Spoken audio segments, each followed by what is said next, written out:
Hi, friends, and welcome to this session on college affordability and financial aid. We promise it's going to be more fun than that sounds, but if you're here, you're already like down for it. So, our check-in question for today is, what are you grateful for? Please feel free to let us know in the chat if you're watching this live, or you can just pause this if you're watching the recording and be like, what am I grateful for? For me, I'm grateful for two things. One is like I'm the right level of caffeinated right now. So I'm like glad when that gets dialed in. And I'm grateful for you, Amanda, because I told you this morning when we did the counselor session, but I learned something every time. And I'm so glad that you're in my sphere and in my world. Today, for those of you who maybe missed the bullet points, we're going to be talking about the umbrella of financial aid. How do you understand the money that's out there? Where is it coming from?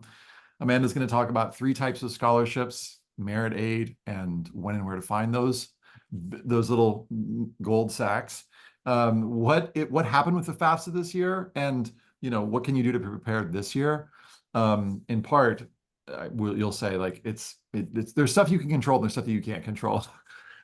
We've got something that Amanda will share with you called our financial fit quadrant, how to know which schools are more likely to be affordable to you. How do you make out-of-state public universities more affordable? And then Q&A. And part of the Q&A throughout, we're going to be having questions answered by our lovely Tom Campbell. Tom, will you just introduce yourself to the people briefly? Sure. Yeah. Hi, everyone. If you have not met me before, my name is Tom Campbell. Use he, him pronouns. I'm College Essay Guys Community Manager and Senior Essay Specialist. And prior to joining CEG, as we call it, my background is in college admissions and college counseling. So I spent a total of 6 years in the admissions offices of Holy Cross, which is my alma mater, and Pomona College in Southern California. And so I've worked at mostly need line schools. And, as part of my job in admissions, understandably, a lot of questions do come up around affordability, financial aid, different policies. And then I also worked as a college counselor in a high school in Washington State, working with students and families on applying to a wide range of colleges and universities with lots of different financial aid policies and red tape and merit scholarships and all the lovely terminology that you're going to get a crash course in today. So I'm here in the chat to be another set of eyes while Amanda is chugging through some amazing content. So if you ever do have questions as they come up as Amanda's presenting, please know that I'll be in there answering as many of them with as much detail as I can. And we'll save some questions and time at the end to have more open discussion about some common themes or questions that may be coming up that you all have. So that's what I'm here for. And I hope I do you proud. You've had Tom and I have been using this format where one of us will speak and the other one will be in the chat, and we've been switching off, and it's been working really well. So we're going to do that today, and I will be at some point, like sliding out the door because I have to go lead a session for a group of counselors for a course that's starting this week with Lynn Hawks. So at some point I will disappear, but I'll be here till then. And with that, Amanda, we turn it over to you for financial aid awesomeness. Why, thank you. I am so very, I'm gonna get this started here.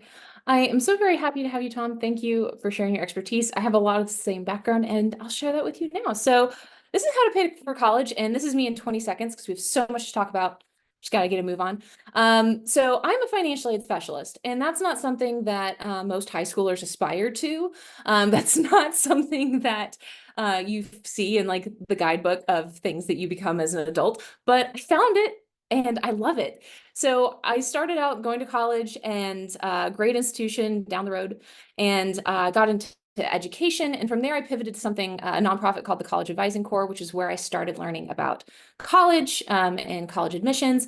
I worked at a high school with a variety of incomes and trajectories. I work with students going to the local community college, students going to really competitive institutions. And every year I was there, the total accepted scholarships, not how many they got, but how many they actually ended up using, doubled every single year, even though our number of high school seniors stayed the same. So I love, love, love financial aid. I'm a member of these wonderful organizations, and I've worked with other professionals in the college space, a number of schools, a number of nonprofits. And over the course of 10 years, I've worked with over 1,000 students, their seniors and their families, talking about how do we make college affordable? How do we pay for college? So I'm very excited about this topic, and I'm so excited to share what I know with you. So before we kick off, I'm going to go through, I think you hit the bullet points pretty well, so I'll just recap them briefly, Ethan. I would like to know in the chat who we have, because I've done presentations like this for years, so I can tweak this on the fly to get more in depth with what you all need. So in the chat, please let us know if you're a student, a parent, an other advocate. Let me know what grade level you're at. My guess is a lot of you here are senior parents or rising seniors, or maybe even some juniors. If you're here from the 9th grade, well done. Like, you are on top of it. So while you guys are filling that in the chat, and then Tom will ask you about that in a second. Here's our agenda. So to recap, we're going to talk about broad strokes financial aid. How does this all work? There is a lot of nitty-gritty vocab that Tom mentioned. We might mention some of that, like there's always more to explore, which is why I love it. But then we're going to pivot to the things you probably really want to know about. So 3 types of scholarships, what the deal was with FAFSA last year, why you might care. Oh, and a poll. Oh, our moderator's so lovely. Yeah, Thank you, moderator. You're sorry, so on top of it. Love it. I love that on the fly. All right. And then we're gonna talk about the financial bit quadrants, which is a really cool tool I came up with that just simplifies how to think about college affordability. And then we'll talk about ways to make out-of-state public universities affordable, because that's something I've been hearing more and more in recent years that people want to know about. And then we'll end with Q&A. I'm going to do my best to get to 15 minutes Q&A. Okay. So can we have our poll? Who do we have today? Yes, so we have a majority are understandably parents and guardians, and that's great because I would argue that in the college admission space, financial aid and affordability is the place where you have the most influence and the most support for your teen. We also have 27% of students who are rising 12th graders, so those who will be seniors in the fall, and 13% who are counselors. We have 0% 9th through 11th graders, which I am not that concerned about. I think it's good to be aware, but I also think as it goes. Yeah. That's fine. That's something I've accepted. Like, I can be okay with it. And then in the chat real quick, you can make this another poll if you want, but honestly, chat is fine. Which topic you're here for? Like, what is at the top of mind? Like, maybe it's all of this. Maybe your option is letter E, all of the above. Please help me. But scholarships, FAFSA, finding affordable colleges, specifically out of state. I want to know kind of in the chat, like, what are you guys here for? Like, what's your top of mind most important? Yeah. So real quick, just so everyone knows, there's people are writing in the Q&A box. So this is a Zoom webinar, so the chat is actually disabled. And it's not because we're trying to silence you. It's only because we like to keep the chat like clean for any of the resource links that we might share out during the presentation. That's right. So in the Q&A box, you're welcome to answer Amanda's question. So got it. I'll just do a quick scroll for you, Amanda, through here just to see what folks are interested in knowing most about. I believe you said you gave answers. Yeah, so A, scholarships, B, FAFSA, find an affordable college, or making out-of-state colleges affordable. I would say the blend currently is mostly A and C. Yeah. With a few D's. Okay. Yeah, no one wants to talk about FAFSA after the fiasco. I'll speed through that bit. Scholarships is coming up. Scholarships is coming up a lot. So all right, we'll linger there and we'll make the other stuff brief. That works. Okay, so let's start for our friends who are new to this. Some of you parents, this may not be your first rodeo, but for those of you who are new, let's start with a very brief, big picture, 10,000-foot view of financial aid. So this is the umbrella of financial aid. Really it has 2 sides. It has gift aid and it has self-help aid. And when you talk to an admissions office or a financial aid office, more specifically, both of these categories fall under financial aid. Gift aid is simply someone else pays, self-help aid is you pay. But both of these kinds of aid will show up on your award letter after you're accepted. So when we talk about self-help aid, we're talking about student parent loans and work study. I won't linger on those. You can figure out how those work when the time comes, but mostly what people want to know about are gift aid, money they don't have to pay back. So those come in the form of scholarships and also come in the form of grants. Both are free, never have to pay them back. Then the difference in what they actually mean, people kind of use them interchangeably, but they're not interchangeable. Scholarships are typically merit-based awards and grants are need-based. So merit, you get it because you're awesome. Grant, you get because you need it. Very basic. All right. Where do these funds come from? Like, how do they just appear on your award letter? Where do we get them? So breaking these up, most award letters have a mix of all of these things on them in some form or fashion. So for scholarships, they come from the colleges themselves, organizations, businesses, employers, individuals. Basically, it's the golden rule of scholarships is he who has the gold makes the rules. So if I want to make a scholarship for blonde valedictorians from Sevier County, Tennessee, I can do that. I can make one up. So that's they can come from any number of sources. Grants are a little more specific. Grants come from the federal government, the state government, and colleges themselves. So we call those institutional grants. And then student parent loans, federal government, state government, and private lenders. Those are all options as to where you can pull them from. And then work study is a combination of federal government and college working together to make college more affordable for students. So this is, again, big picture, where are these things coming from? Let's drill down into the scholarships, because I know that's what a lot of folks want to talk about. So there are 3 types of scholarships: institutional scholarships, local scholarships, and private scholarships. And I break it up this way on purpose. A lot of folks will bucket these in just 2 categories. Institutional, they'll call merit aid, and local and private, they'll just call outside scholarships. I think it's worth the distinction to distinguish between local and private, and I'll explain why when we talk about their pros and cons. So institutional scholarships, pro. This is where the biggest money is. When we talk about large scholarships and renewable scholarships, like if you get a $20,000 scholarship to X university, it's likely going to renew for the additional 3 years. So it's not just a $20,000 scholarship, it's an $80,000 scholarship.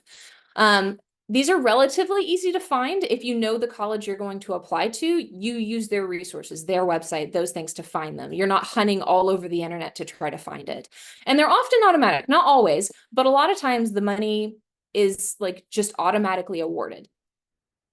Cons: the availability of this type of aid, this type of scholarship varies. It really depends on the institution. Some institutions are already, I'm thinking of public institutions, especially my home state of North Carolina here, like scholarships are few and far between because at those institutions, because the sticker price is already so low.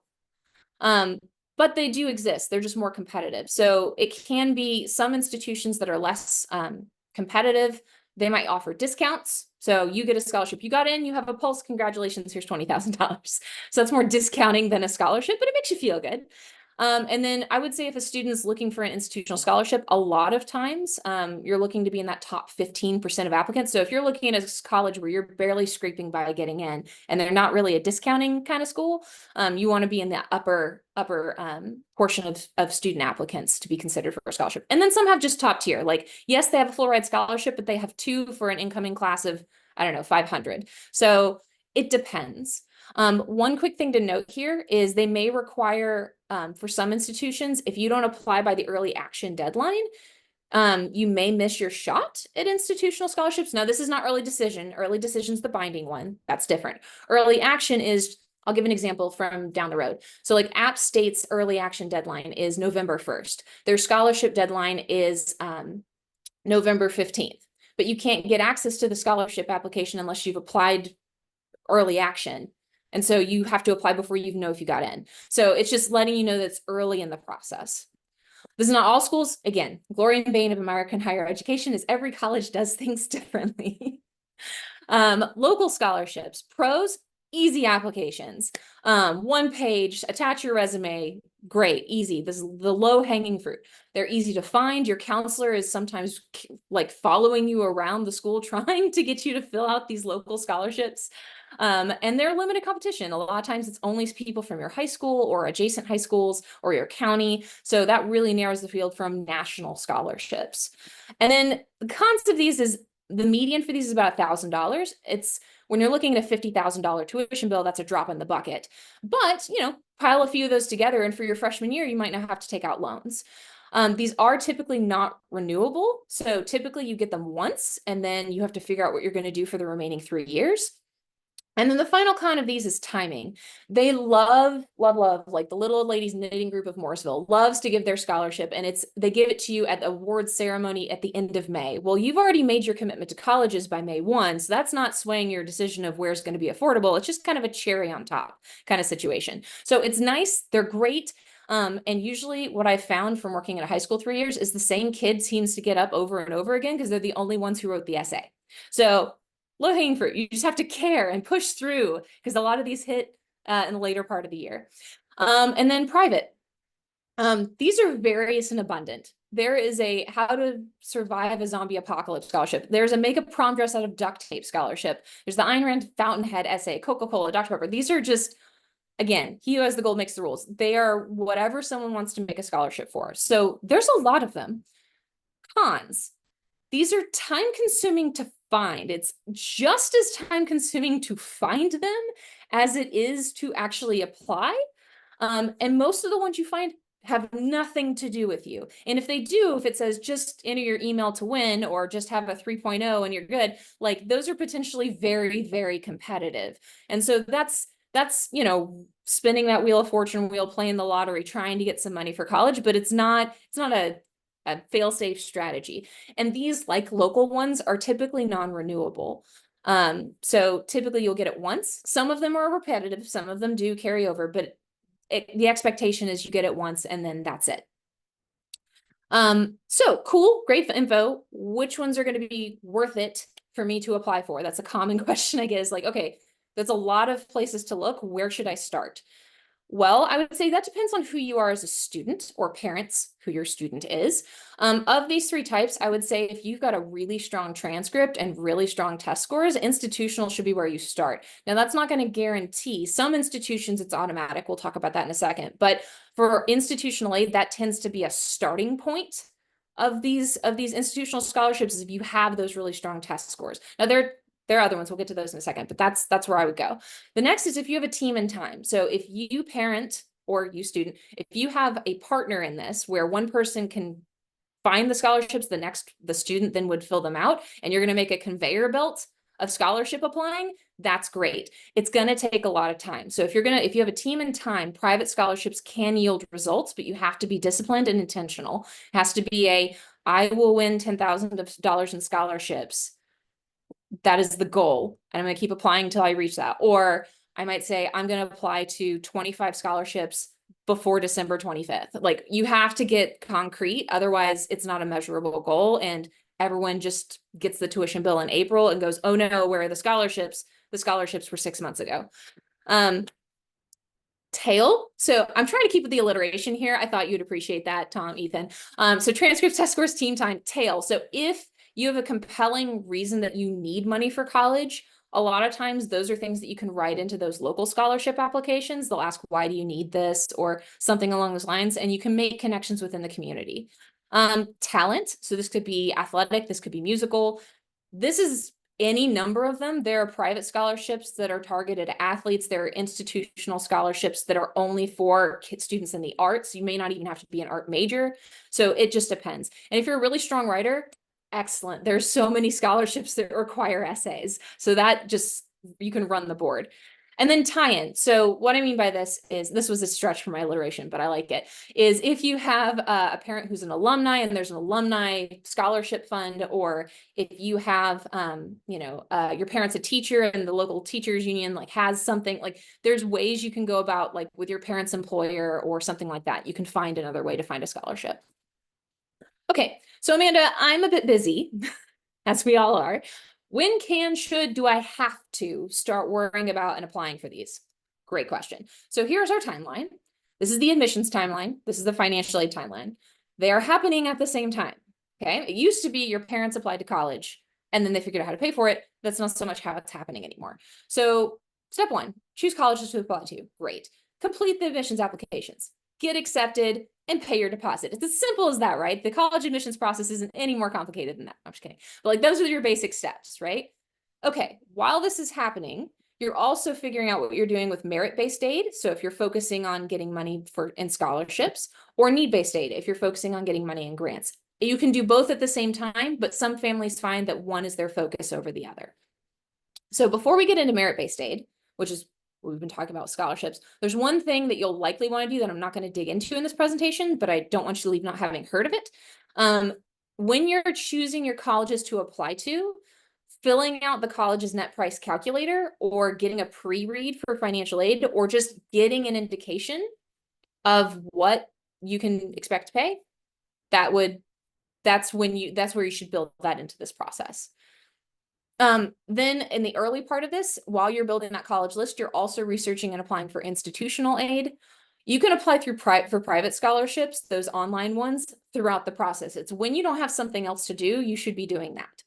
And then local scholarships usually don't hit until later. I know in some areas of the country, they will have local scholarships earlier in the year, but in a lot of places, December, January is when they start to pick up, and around spring break is when a lot of deadlines happen.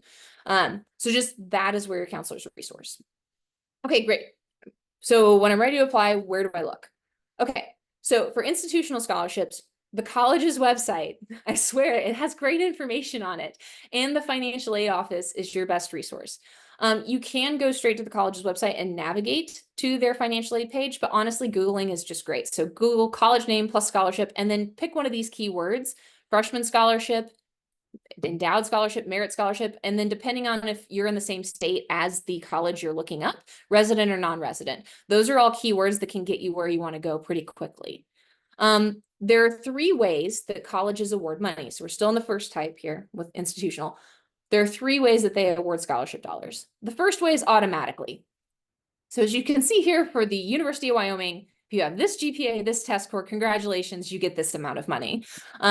Sometimes they have you go through a quick little assessment to kind of figure out what your scholarship's going to be. You'll just input your GPA and test score and it'll spit out a number for you rather than having a chart. And then others just tell you that they're automatic, but they don't tell you anything about them. They just say, we consider all applicants for scholarships automatically. Ta-da! So you don't have to do any action whatsoever. Second way that they award scholarships is by invitation. They might say, we really like you based on what we've seen in your application. So in this sense, your application for admission is your scholarship application. And we look at you and we say, oh, this is lovely. And now we are going to invite you to apply with an extra application to this other prestigious award. And usually what they'll do is they'll send out these invitations December-ish, January-ish, and then have February, March, they'll invite folks for interviews on campus. A lot of times they'll have an interview weekend. Separate application is the third way. So I mentioned App State and how do they do theirs. This is just 2 other ones. So they could, you apply for admission and then you immediately turn around and start filling out a scholarship application that's just a general scholarship application to the institution. There are different top tier programs, like I'm thinking of Chapel Hill's Moorhead Kane or the Jefferson at UVA. Like every college has some sort of top tier, not every, but most colleges have some sort of top tier scholarship that has sometimes a separate application. And sometimes, oh, there it is. Haha. Sometimes schools just have a mix. Like not every college is going to have just one way of doing things. They might do automatic and invitation or separate application and invitation. Like it really depends on the institution on what mix of these they're going to do, but these are what you can look out for. Okay. Local scholarships, your high school counselor is your best friend because what happens is the local institutions, the banks, the Rotary clubs, the whomever, they approach the high school, they give them the application. Usually we're like, hey, you have another application for this year. We'd love to see it so we can get it out to students. So they bring it to the counselor's office and then they post them in Navient Score or on a bulletin board. Just ask your counselor at the beginning of the year when they start doing those senior nights where they're going to post local scholarship information and then check it because especially when it gets to spring on a weekly basis, they can just be posting them continually without making an extra notification to folks. Also, your state's college website. Let's see, moderator in the chat, if you wouldn't mind, if you can find the link, or Tom, if you know it, for the NASFAA, their state map for the financial aid administrators. They have a map just on this one link. You can click on your state and you go straight to the state's website for financial aid and higher ed. And that's another great resource for regional scholarships. Okay, last kind, private, the internet. I promise I'm not being snarky. The internet is your best friend. There are books, like I've got the one noted here, the Ultimate Scholarship Book 2025, I think is destined to come out in like a week or 2, maybe a little bit longer. So like there are books and you can get the latest one and that's great because you can look by type and it's organized and someone has put it together. But just find your favorite website. Scholarship 360, I like. And you can honestly just Google.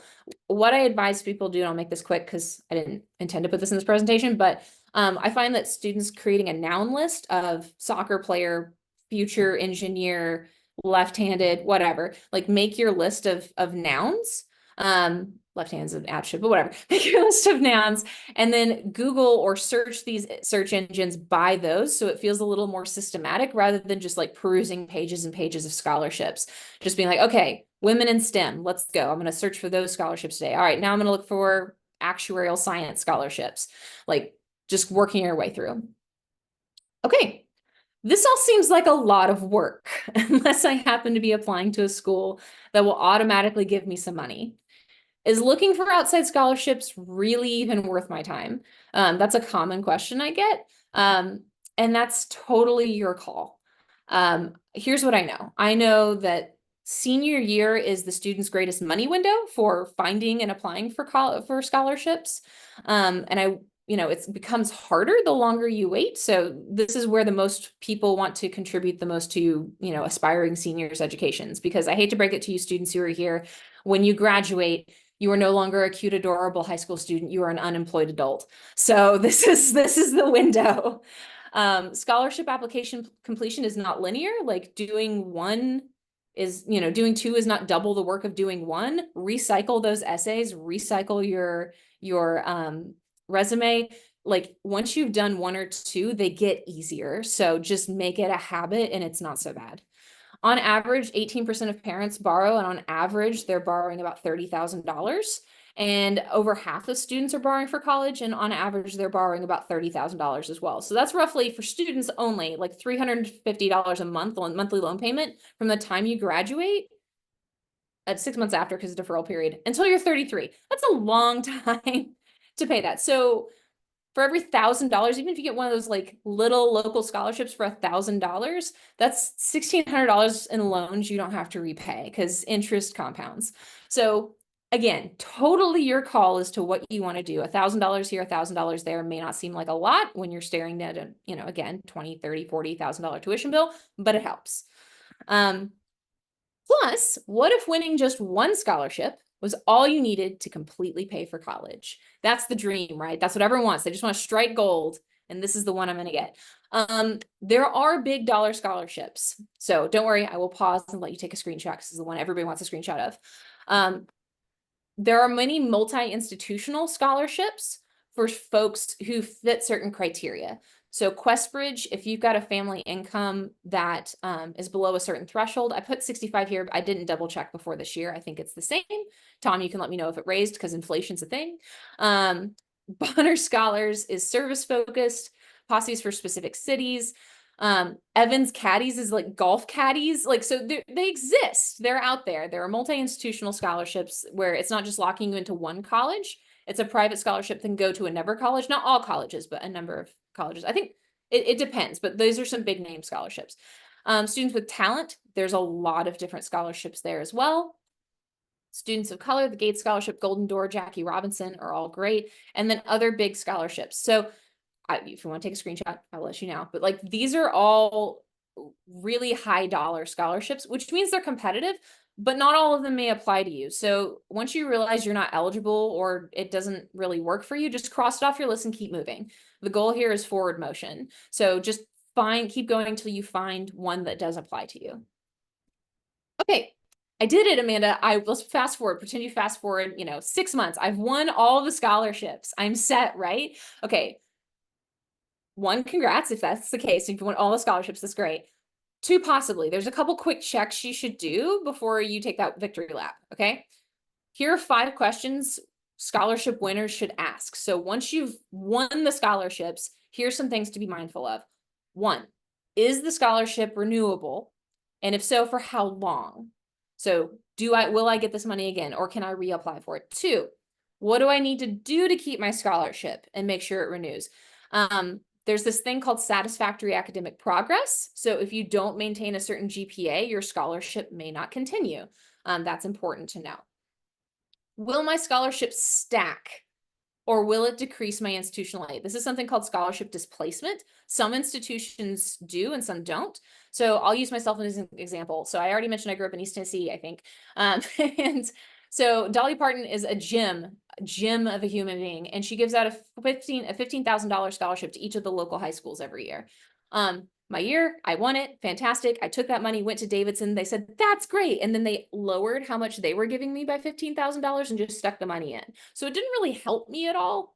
I mean, it was a good problem to have, don't get me wrong, but like, you know, it would have offset any loans or work study I had or any out of pocket. But after that, it would just decrease my institutional aid. So this is something that happens and just something to be aware of. Not, again, not all institutions do it. And usually if they aren't, usually what they're going to do is take care of the loans or the work study or out of pocket first before touching institutional aid. But it's a good question to ask. Will the money be given to my school or directly to me? This is a question to ask if you win a local scholarship. If it's given directly to the school, that's great. Then that's totally fine. If it's given directly to you, there's a reporting form where you have to report the scholarship to the institution so they know you've received those funds. And then are there any restrictions? So again, if you get a local scholarship, they might say, here's $1,000. And you might say, well, I really need a laptop. Do I need to spend it on tuition or can I go get a laptop? So again, that's if they're giving it directly to you. You just need to be clear about what you're allowed to use the money for. Okay, let's circle back. So everybody remember this slide? Financial aid overview. So we've got scholarships, grants, loans, and work study, and all the places they come from. So we've covered scholarships. We can ask more questions about them later, but we've covered scholarships. If you would like access to any of these things, federal grants, federal student loans, parent or student, federal work study, if you would like access to state government grants or college grants for the vast majority of states and colleges, and sometimes even if you would like access to certain scholarships, you have to complete something called the FAFSA. And I hear a lot of folks say, I'm not doing the FAFSA because we're not getting any aid. And a lot of times they're thinking about just that federal government grant aid. They're not thinking about all the other aid that's attached to this form. So I would just say, like, be really, really sure that's what you want to do before you blow off the form altogether. Okay, FAFSA. I usually do, like, for time's purpose, I didn't ask like if people know what it stands for, but free application for federal student aid. That's what it stands for. It opens in October, and I'm going to put quotes on this. What you're going to need is your 2023 taxes. Just take the student's graduation year, subtract 2. That's the easy way to do it, to think about which tax year you need. And you're going to be doing the 2025, 2026 form. There will be 2024, 2025 form on there when you open it. That's not the one you want. That's for students who are currently in college. You want it for the year your student will be enrolled in the institution. Okay, so why I have October in quotes is because if you have had any contact whatsoever with the financial aid world in the past year and a half, you know FAFSA didn't go so well. You know, it was a fiasco of almost criminal and epic proportions. So we're hoping it's going to be better there. I'm manifesting that it is going to be wonderful this year and it's going to go through. So let me give you a very, I nerd out of this, but no one wanted to talk about FAFSA. So I'll make this very brief and you'll have some fun facts to share at cocktail parties. All right. Formula changes. So when they changed the FAFSA, they changed a few things that were great. They made it to where students can earn more money. Like I think up to $9,000 or so without being penalized. That was cool. They made it so that 401ks weren't added back to people's salaries. That was cool. They changed the sibling rules so that students don't get discounts for having multiples in college at the same time. So if you had, you know, 2 students, one entered, and then a year later, the next one entered, previously, they would have counted, like divided how much they expect you to pay by 2. Doesn't happen anymore.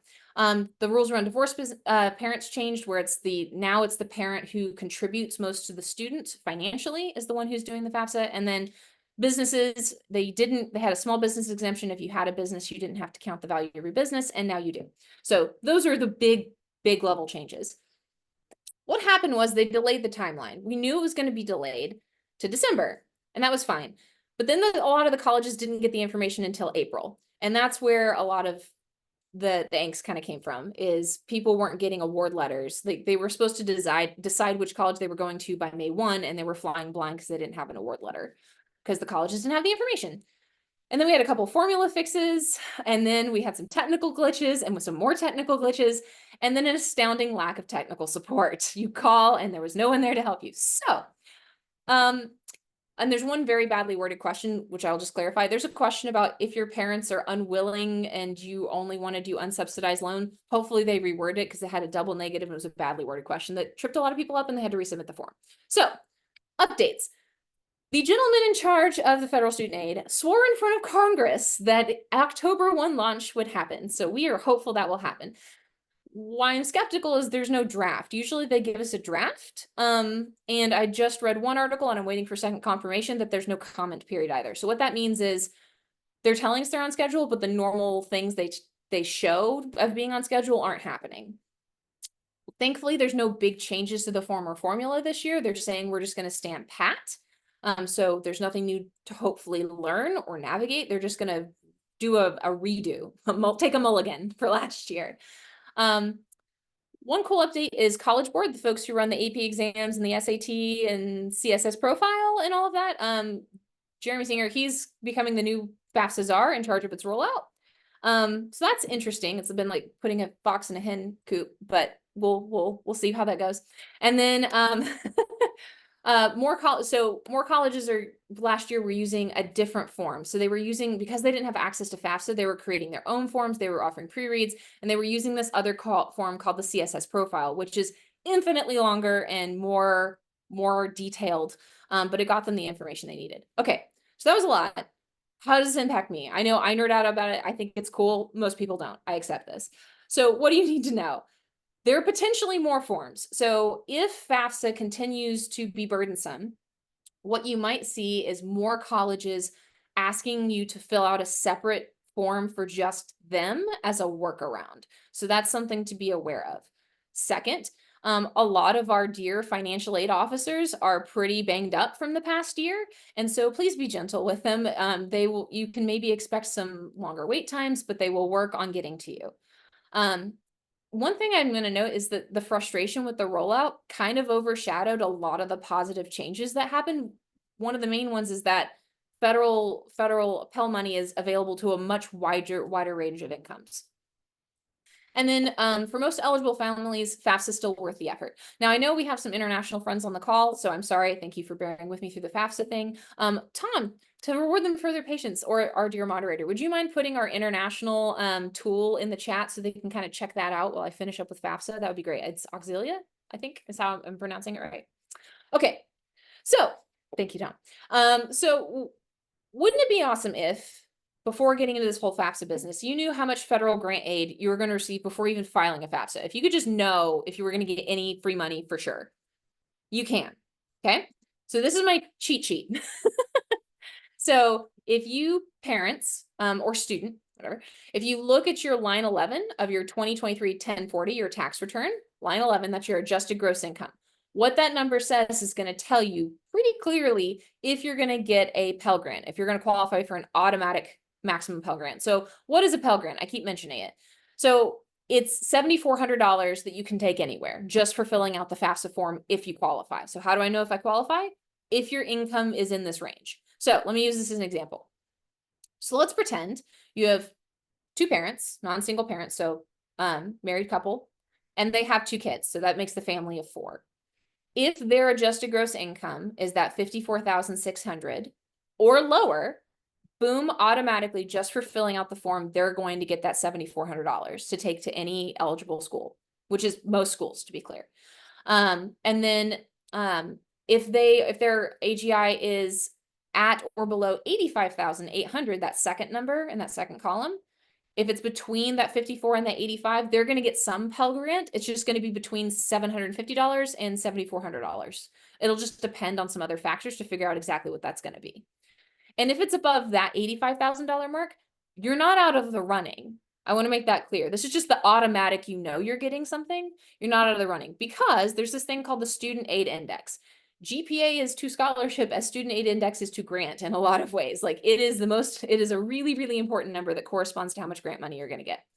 What it stands for is how much your family should be able to afford for college. I know colleges like to call it an index number. I know, but this is a way to make it graspable for a lot of families. So this is how much you should be able to afford for 1 year of your student's college expenses. This is impacted by factors beyond income, things like assets, number in the family, a number of things. So just because you don't get an automatic Pell Grant doesn't mean you're out of the running. Like I said, there's those other awards. So Amanda, I know we're not going to qualify for a Pell Grant. Is there any reason I should still fill this thing out? Yes, there is. You should, if you would like any sort of loan, either that's student direct loans from the federal government or plus loans, you should still fill it out. Some merit scholarships may require it. Potential state aid is another big one. Potential institutional aid. Even if your SAI precludes you from federal aid, like in North Carolina, I know if you have a SAI of about 15,000, you're still possibly going to qualify for state aid. And as long as your SAI is lower than what the college costs, you can still get institutional aid. I'll show you an example in just a second. Okay.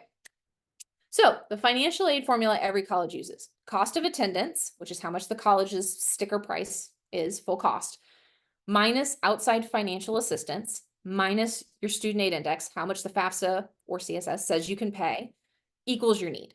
All right, so let's go through an example. So family of four has $100,000 a year. Great, fantastic. So the cost of attendance at a particular school is $60,000. They get a $5,000 private scholarship, and then they qualify for a federal student loan. FAFSA says they can afford $15,000. That's what is reasonable to expect their family to pay.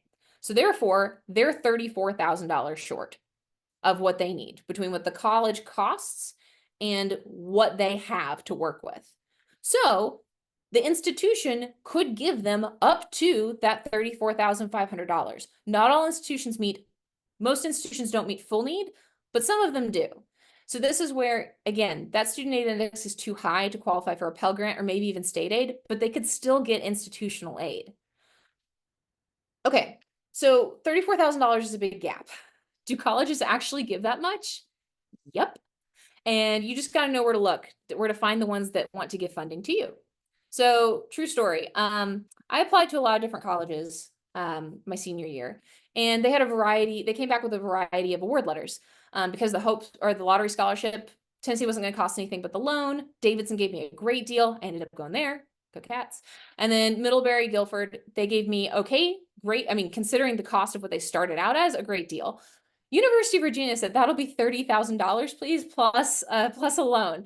And to be frank, that plus the loan was like, those two numbers together was about what my parents made. So like that wasn't gonna work. So I was thinking to myself, that was a $60 application fee and 2 extra essays. Why did I put myself through this?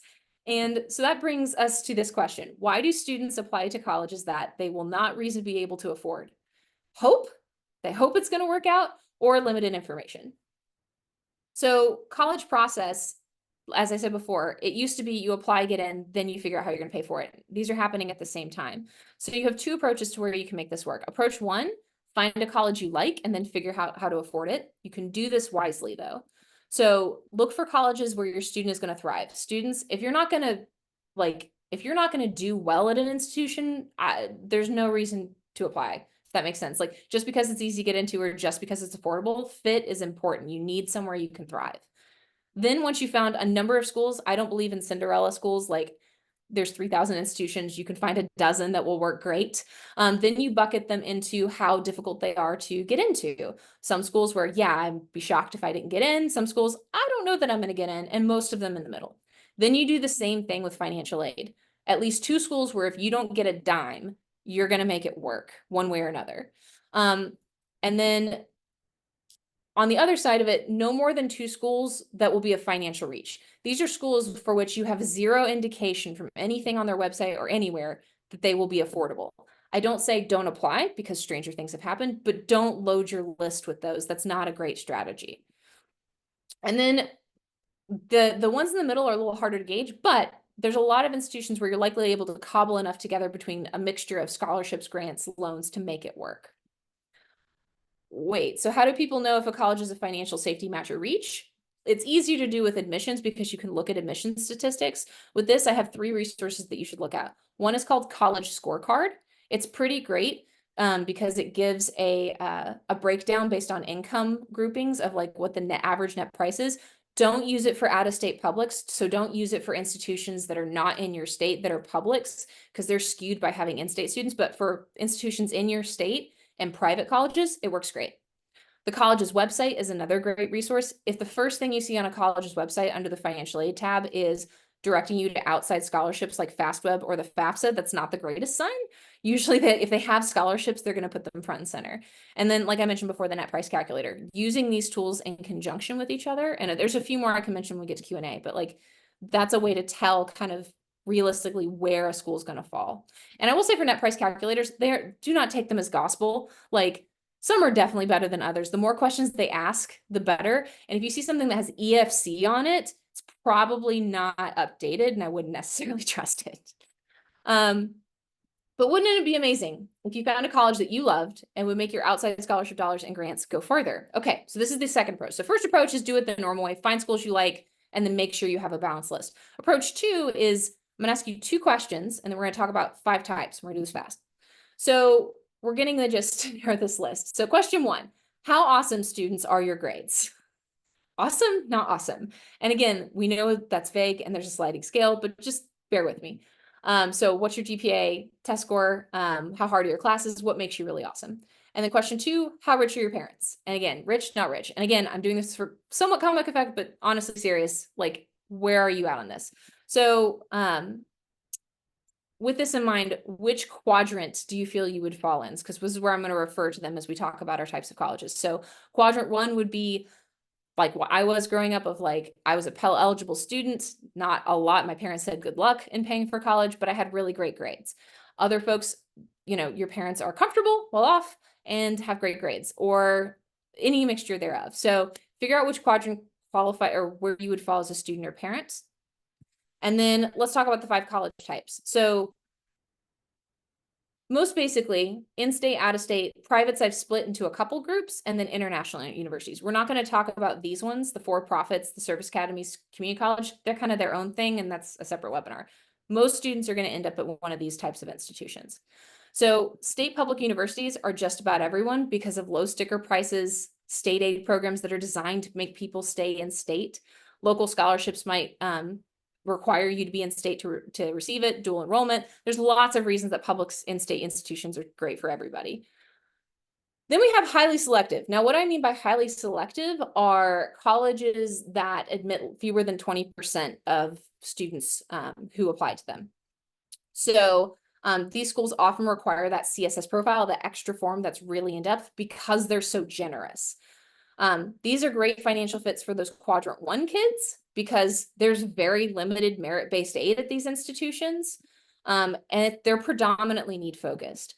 And what's happened is as colleges have had to contend with some Supreme Court decisions, what they've done is they've started expanding, the more affluent colleges that is, they've started expanding their need-based aid to include a wider range of incomes. So this is one that Colby just put out about they will meet 100% of need. And I'll just point this out at the bottom. For families with a total income of between $150,000 and $200,000 with typical assets, your parent guardian contribution will be no more than $20,000 and with no loans. So like that's a deal. That's fantastic. And more colleges are increasing that spread. These are lists really quickly, and I will pause so you can take a screenshot if you like. That's available online as well, but these are schools that meet 100% of need with no loans in that far left column. I've highlighted Berea and College of the Ozarks. Those are work colleges, and you can learn more about them. They're kind of quirky and fun.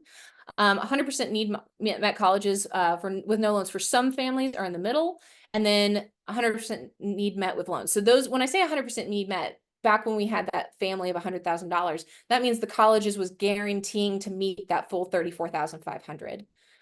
The ones that are in green there are our public institutions. And so they guarantee that for their in-state students. So if you're going from a different state, just be aware of that. And for my students who are international, you'll notice some of them like Emory and Northeastern say US only. That's something to bear in mind as well. Okay, less selective private colleges. I love these colleges. These can be great fits for 1, 2, and 4. The average discount rate at these institutions, I'm talking about private colleges that admit more than half their students who apply, their average discount rate is 56%. So let's pretend that their tuition was $50,000. On average, they're discounting down to like 25 or lower. Like they have a really high price to start out with and then they drop. And the top scholarships are attainable. If you're a student who is looking at those more selective schools, you might also be one who gets a top scholarship at one of these institutions. One I think of is like I had a student get into Chapel Hill and Gardner-Webb. Chapel Hill, she was just another student. Gardner-Webb rolled out the red carpet and she was going to be a full ride student. So it just depends on the institution. Depends on what the student wants to do. Big fish, small pond, small fish, gigantic pond. And then a lot of the institutions will still have grant aid. They may gap. but they can oftentimes, these less selective institutions can bring things down to in-state tuition. So if you're a family who's shopping around and you see what your in-state tuition sticker price is and you're like, I can afford that, don't be discouraged from private institutions because a lot of times they can meet that. Here are a number of colleges, again, screenshot time, from the list of colleges that change lives, and I've sorted them by region, of like fantastic institutions that work to make affordability reasonable for families. Yeah, and sometimes staying in state with these institutions, there can be there can be grant aid that can apply to private institutions. I know it's the case in North Carolina as well as Pennsylvania, where if you stay in state, there's grant aid for students who file out the FAFSA. International universities. I'll go quick on this, but I will say this is our quadrant 2 and 4 kids. So like highlights here are you have to be able to afford living and travel expenses, which is why my quadrant 1 and 3 kids don't really fit here. It's only 3 years for a bachelor's degree in a lot of these places. And federal aid, it often doesn't go to these places. Not all, sometimes it does, but most of the time federal aid doesn't travel internationally. And so that would put the quadrant 1 and 3 kids at a disadvantage. And it's not really a big deal for quadrant 2 and 4 kids. This pathway would need to be the right fit though. Maturity is key and it needs to be career appropriate. You need to make sure you know what you're getting into. Okay. Out-of-state public universities. This is great for quadrant 2 kids because of the possibility of a merit workaround. Getting it down to in-state tuition rate is possible at some institutions. It's not a great fit for just about anyone else because states charge top dollar to out-of-state students that don't raise their academic profile. What they're doing is they're trying to poach kids from other states. So if you have those great test scores, that helps.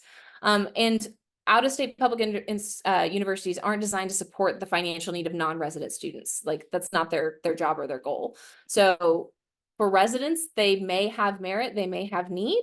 For non-residents, sometimes they have merit, not all institutions, and rarely do I see need met for non-resident students outside of what you're bringing with you with the Pell Grant or federal aid. But Amanda, there are exceptions. So here are your out-of-state workarounds. One is merit. So if you really have your eye on an out-of-state public institution, there are top scholarships. I mentioned Moorhead Kane and Jefferson for Virginia. There are some schools that reward test scores, like you saw that chart for University of Wyoming, Alabama, Mizzou, they're similar like that. And then Maine has this awesome tuition match waiver for students with a certain academic profile. They'll just match whatever your in-state flagship institution is tuition-wise. You can have the option of a parent. If you have divorced parents living in 2 different states, residency is based on where the parent lives. There are a limited number of fee waivers for in-state tuition for folks who have grandparents in Florida. Again, I've not worked through that process, but I know it exists. And then if you're in military service, that's another one. Geography, many states are part of tuition exchanges, reciprocity agreements with other states. In North Carolina, all the states around us are part of the academic common market. We don't play, but a great example is our Western states like Wyoming, Idaho, Montana. Like if you don't have what you're looking for in one state, they have occasion where you can get in-state tuition at a nearby state. And sometimes it's just institutional, like Arkansas, it's by adjacent states. Strangely, North Carolina's in region for SUNY Maritime. We get in-state tuition, so it's always something to look into. And then employer, like ASU is a great example. You can get the in-state tuition option if you are an employee of Starbucks who's going through their reimbursement. So again, don't give up on an institution just because it doesn't fit with the quadrant. They do have exceptions. I'm just kind of directing you towards which types of schools typically are affordable for what types of students. And sometimes you just get lucky. There are a number of schools that just have atypically lower tuition for like they basically give you a near in-state tuition rate. Delta State, home of the Fighting Okra in Cleveland, Mississippi. Western Carolina has a great forensics program. Central Arkansas, as long as you live on campus. South Florida, it's significantly higher than these other ones, but it's still lower than say Alabama's $34,000 for out-of-state tuition. So you've got some range. You've got places that it can work. Okay, this is a lot. Let's recap. I'm cognizant of the time. So here is our admissions timeline and our merit-based aid. Remember this slide? It looked complicated, but now you've got it. All right, let's add need-based aid onto this and we'll finish up. So starting at any point between now and October, you can go ahead and create your FSA ID. That is your username password for the purposes of FAFSA. go ahead, create it, hang on to it, just don't lose it, and you'll have it ready before it starts. I strongly advise doing this before starting the form. Otherwise, it takes way longer because you have to have it verified. Just get it done ahead of time. In October, because the FAFSA is totally going to open in October, submit the FAFSA. And then when you get every college you're accepted to, you will receive an award letter from. Before you commit to any school, make sure you've reviewed all of those award letters, you understand them, and you compare them. On the College Essay Guide website, one of the things we have is a tool. It's a compare award letter analyzer tool to help you set them up side by side so you understand them clearly, because they can be confusing. And then you accept your financial aid offer. So these are the steps that every student is going to do. Ideally, if you really are still, I'm not going to apply for FAFSA, that's fine, but most cases that's the case. If your college uses CSS profile, so to give you an idea, in North Carolina, those schools are Duke, Davidson, Wake Forest, Elon, and Chapel Hill. It's mostly private institutions, mostly those less than 20% admit rate schools, but there are variations. If you have a school that uses that form and you're applying for need-based aid, you need to complete that. There is a fee. And if colleges have moved to doing their own institutional forms because the FAFSA is being finicky, you'll have to do those then too. FAFSA verification hasn't been as big a thing, but just know if you get an email from FAFSA and it says you've been selected for verification, it's kind of like being checked for extra screening at TSA. They just pull you out of the line and like, let's make sure your information's correct. Don't ignore that email or you will not get an award letter. They can't finish your aid process without it. And then finally, you do your loan counseling and sign off on your loans. And there is an opportunity, if the college does not give you enough money, you can appeal.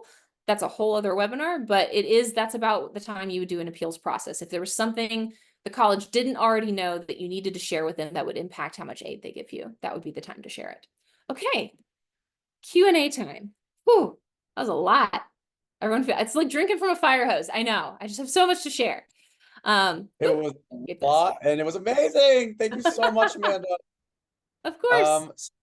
I was helping out where I felt I was the most valuable. So I'm just sending a few specific questions to folks in the Q&A. There were a few questions about slide sharing and desire to see certain slides again. So just wanted to know from your perspective, we do not force presenters to share their materials, but is this something that you? Yes. Awesome. Okay. So yeah, no, anyone who's registered. Yeah, so great. So any of you who have registered for this webinar or are attending it now, you'll get a follow-up email with the recording to this webinar, as well as the slides and any resources that we shared in the chat. So things like the state map, any kind of tuition exchange programs, the Auxilia tool for international students, etc. So you'll be hooked up for sure. And yes, it is my hope and sincere desire that every person leaves with at least 3 things that were of value to them to carry forward with them. Yeah. And then there were 2 questions that if we could maybe address them as time wraps up. One is from a parent of twins, rising juniors, who wants to know how to finance for 2 kids at once. And then there's another one that we appeal the assigned SAI based on special circumstances. So are those 2 separate questions or the same question? Yes. Yes. Okay. I'll take them one at a time. Okay, so parent of twins, welcome. You missed the window. You should have had them just a few years sooner. They would have gotten a discount. No. So while the tuition discount, or while they don't like it called the sibling discount, while the FAFSA doesn't officially reduce a student aid index for a student based on the number of students in college at the same time from the same family. So even though the FAFSA doesn't do that anymore, institutions still see that you have multiple students in college. And so that's something that you can take up with an individual admissions office. You can talk to them and say, hey, just so you know, we have 2 in college at the same time. I do know, sorry, just flew through my mind. George Washington University used to have a twin scholarship. I don't know if they do anymore, but like for twins both going to George Washington. But in terms of financing it, you go through the process as you normally would, looking for scholarships, looking for places that are affordable. You can ask institutions as part of, when you go for the admissions tour, or if you want to reach out to the financial aid office, you can ask them how they handle families with multiple students in the same college at the same time, or just in college at the same time. And that's going to vary by institution. It's a lot more varied because of the FAFSA formula change. And awesome. And then that second question about appealing SAI based on special circumstances. Any insights there for? Yes, absolutely. So that's a perfect example to appeal. So FAFSA captures a very narrow bandwidth of information. Basically, they ask you to give permission for specific elements of your tax return to be downloaded. So things like your adjusted gross income, taxes paid, things like that. And then they ask you about your assets. They ask you about how much do you have in cash, savings, and checking. And then they ask you about how much you have in investments. So do not include the value of your home. Do not include retirement accounts. That's a common mistake people do. And then the final one is the value of farms and businesses. Really, that's about it. That's the majority of the information that they base it off of. So if you need to explain something outside of that, and it's based on outdated information. So as I said, your FAFSA, for those of you filling out this fall, you're using 2023's tax return, which things might have happened between when you filed that and now. And colleges know this. So if it's a change in employment, typically colleges will ask that you don't, not the day you're unemployed or the week, but if you've been unemployed for, say, 2 months, 4 months, then reach out. Any other unusual circumstances, you had an older relative come to live with you, there are appeal forms. Colleges usually are very clear on their websites. One of the rules with the FAFSA change is they can't just say no to all appeals. That used to be an allowable policy where they could just refuse all appeals. Now they have to at least consider it. Doesn't mean they have to say yes, but you can do that. So the timeline for that would be after your students applied, after you've submitted your FAFSA, you can go ahead and reach out to the financial aid office and ask and say, hey, we know we have financial circumstances not reflected on the FAFSA. Please let us know our next steps. Or you can just look on the website. They might have a published appeals process as well. That's usually the quickest.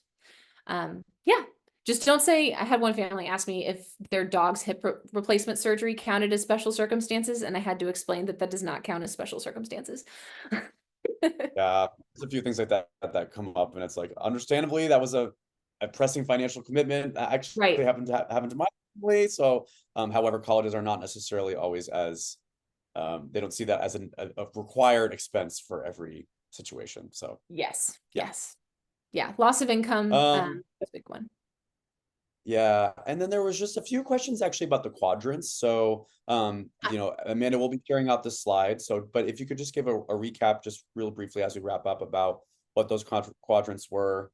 So where they came from is, okay, so back in the lockdown times, some people had, made sourdough starters, and I made a financial aid guide, and it came from Ethan asking me over and over again to simplify financial aid for folks. Like, make it super simple. Like what matters. And what it breaks down to is there are two types of aid, right? There's merit aid and there's need-based aid, right? And so that forms the two axes. Like, so are your grades excellent? Are they not excellent? Are you well off, not well off? So that's trying to get at quickly what types of aid are you probably going to be pursuing. So for that quadrant 1 kid where it's high academic achievement, high need, you're going to be pursuing both. You're going to be pursuing both scholarships and need-based aid. For that quadrant 2 kid, high achieving, not as much need, you're going to be focusing almost exclusively on merit-based aid. And it was aligning like which types of institutions tend to have institutional priorities that align with those elements of need. And so that's where it stems from and kind of the idea behind it. And then just real briefly as a wrap up, could you just audibly share quadrant 3 and 4? So 3 and 4. So 3 and 4 is, so 3 are my lovely students who they're late bloomers, their grades, something was going on and their grades were not that fantastic. And really they didn't, but they also don't really have much financial support.